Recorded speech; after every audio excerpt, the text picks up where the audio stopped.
welcome back. Today, we want to uncover the other side of this very famous topic that has sparked a lot of conversations. Are leaders born or made?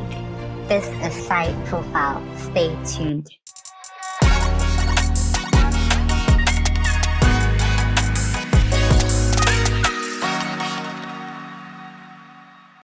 So, are leaders born or made?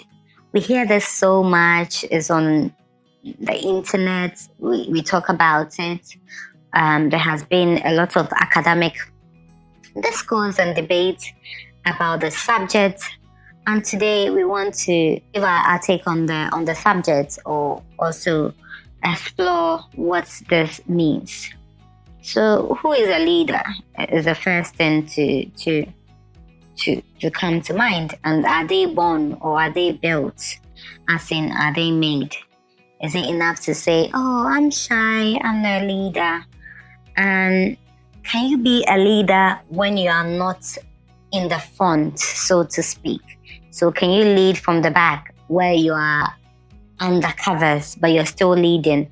Or does leadership only have to be where you're seen and you're taking charge and you're calling the shots? Or can you call the shots from behind the scenes when nobody knows you? Why do we also doubt ourselves? Why do we think we are not leaders? Growing up, there was a cousin who came to live with us in our family home. And usually when he gave us tasks to do and we said we didn't know how to do it, and it could be home tasks. I remember specifically cutting, how to cut like spinach. So he told us a way to just fold it together. So when you cut, it comes out a certain way.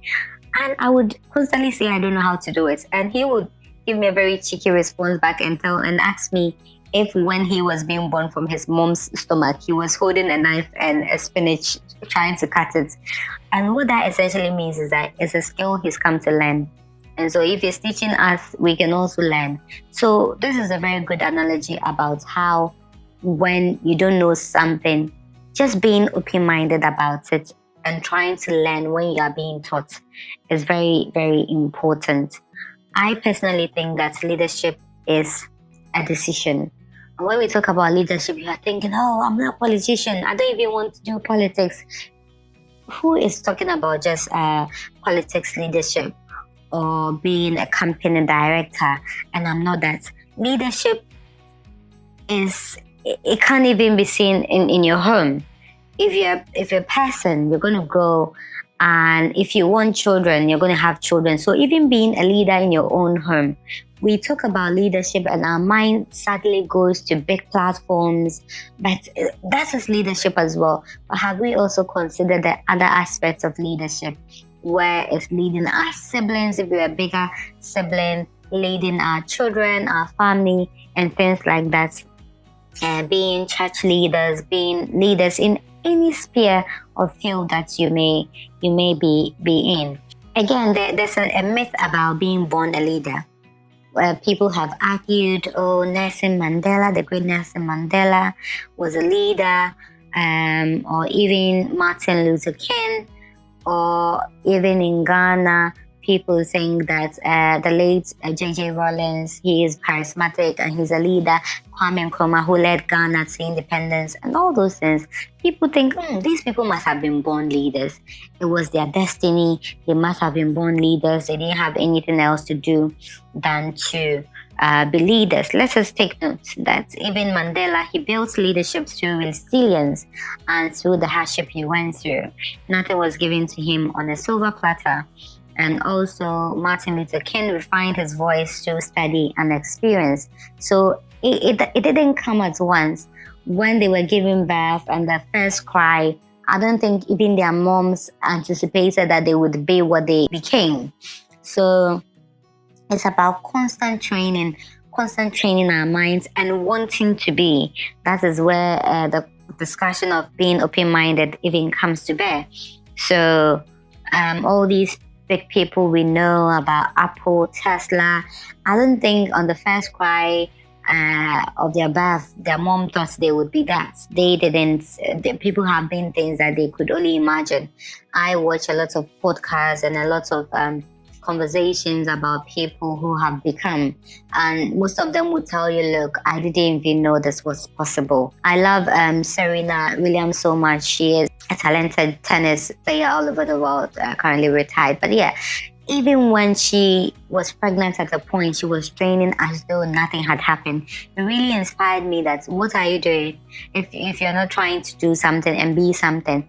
Beyonce has been an icon of music for years and years, and that is because she takes her training so seriously. She doesn't joke. When you watch some of her behind the scene training section, it almost feels like it's the real thing.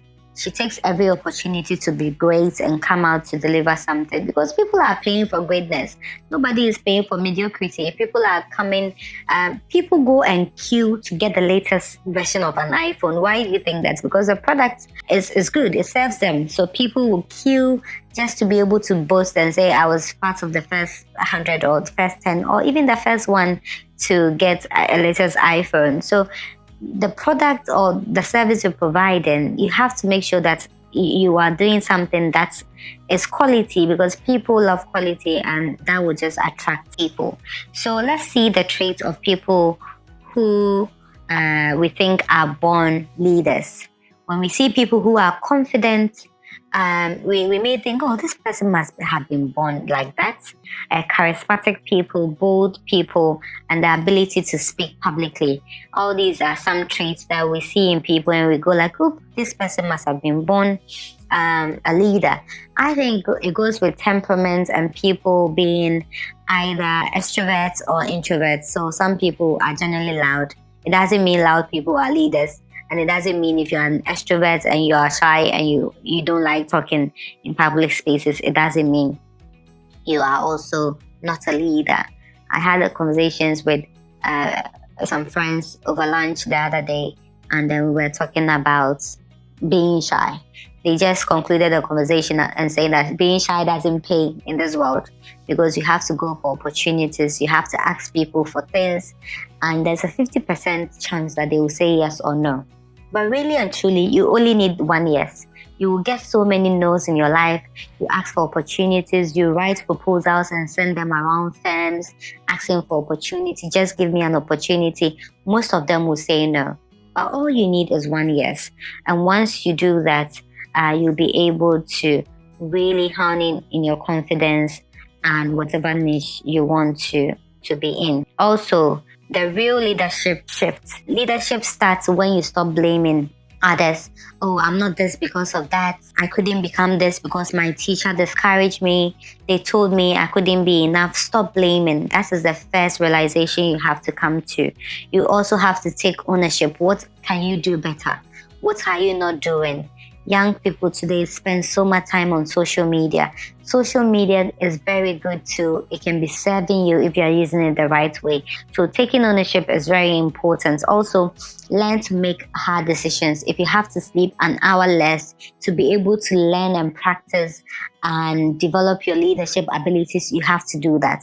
There are sacrifices you have to make. There are hard decisions that have to be made. You have to probably go for less social activities if it doesn't serve you. Imagine you wanting to be something, be a public leader or be an IT person, anything you want to be. You have to spend time around people who are that already. So having a mentor is very important. You have a mentor who is there, who is where you want to go. So people who have been there can really hold your hands. So that is also very important. You have to also take control of your emotions. All leaders have a very good take on their emotions, because not every news will be good. You're a leader of a multinational company and you hear bad news. One contract doesn't go through. Are you going to boo-hoo cry? Are you going to make the next decision and take the next opportunity? So regulation of your emotions are very important as a leader. You also have to act despite fear. There is so much fear and so much unknown. If you haven't stepped into something, there is so much fear of the unknown. Am I going to succeed? Am I going to fail? Am I going to be accepted? Am I not going to be accepted? And so many things. There are people who have been wanting to do something for the longest time and they are just not doing it out of fear. If you don't start, you really cannot know that could become something big. There's an idea, you're good at pastries, you're good at a craft, you know something, but you are thinking, are people going to judge me? People will judge you regardless. So let's close our ears to the outside noise and also make sure that we are getting the energy we need from ourselves to be able to drive ourselves. Because everybody will give the applause when you do. Nobody rewards, I have been trying. What people want is results. And trust me, these people we see, all the musicians we think they are successful, they have been in the background for so long.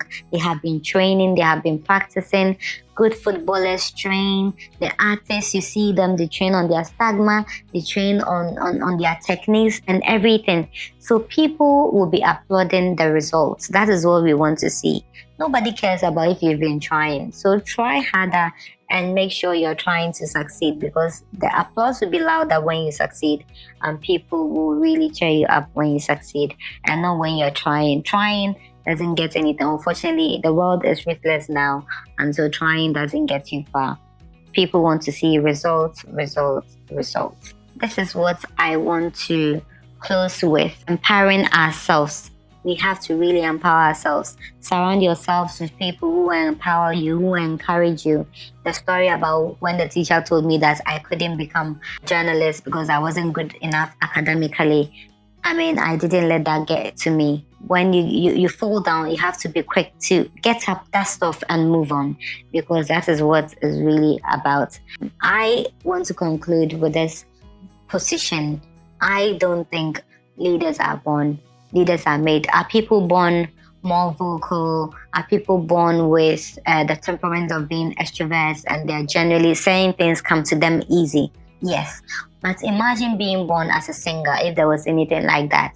And somebody also loved it and really trained, really practiced. Who do you think is going to succeed?